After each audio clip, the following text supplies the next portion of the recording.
रामकृष्ण हरी मंडळी, मी Prajakta crazy bites in मराठीमध्ये तुम्हा सर्वांचे स्वागत करते. तर आज आपण बनवणार आहोत पिवळा बटाटा. बटाटा हा असा एक पदार्थ आहे जो प्रत्येकाचा फेवरेट आहे आणि त्याच्यापासून भरपूर काही पदार्थ बनवता येतात. एका पॅनमध्ये मी 2 चमचे तेल घेतलेले आहे आणि तेल गरम झाल्यानंतर त्याच्यामध्ये 1 चमचा मी बारीक चिरलेला लसूण टाकलेला आहे.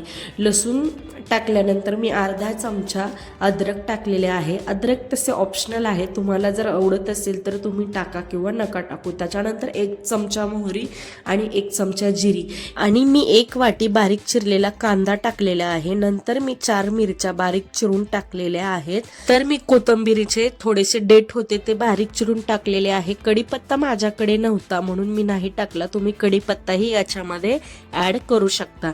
याच्यानंतर आपण हे मिश्रण चांगले मीडियम फ्लेमवर भाजून घ्यायचे आहे.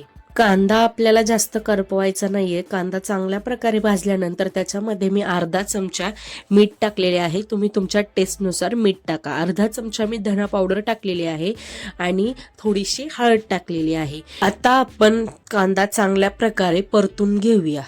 तुम्ही पाहू शकता की आता आपला कांदा मस्तपैकी भाजलेला आहे. याच्यानंतर मी मोठे 2 बटाटे उकडलेले कापून घेतलेले आहेत. मी मोठ्याच फोडी केलेल्या आहेत, जास्त बारीक केलेल्या नाहीयेत, कारण की तो बटाटा उकडलेला आहे आणि बटाटा हलवताना तो खूप बारीक होतो. त्याच्यामुळे बटाट्याच्या तुम्ही फोडी मोठ्याच ठेवायच्या.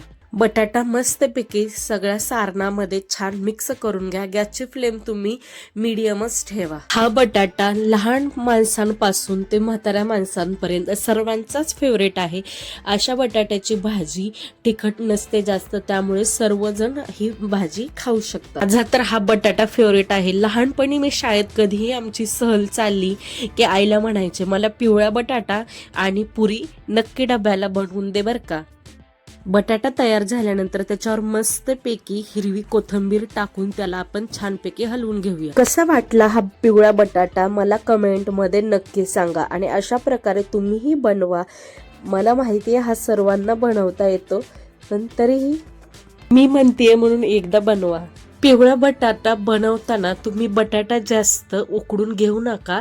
बटाटा जवळजवळ 70-80% उकडलेला पाहिजे. जास्त जर बटाटा उकडला तर मग तो बटाटा हलवताना त्याचे खूप तुकडे पडतात. तुम्ही पाहू शकता की मी जास्त शिजवलेला बटाटा नाहीये. आपला बटाटा तयार आहे, तर या चला सर्वजण खायला. अशाच प्रकारे व्हिडिओ पाहण्यासाठी चॅनलला सबस्क्राईब करा, व्हिडिओला लाईक करा आणि व्हिडिओला शेअर करा. Thank you for watching.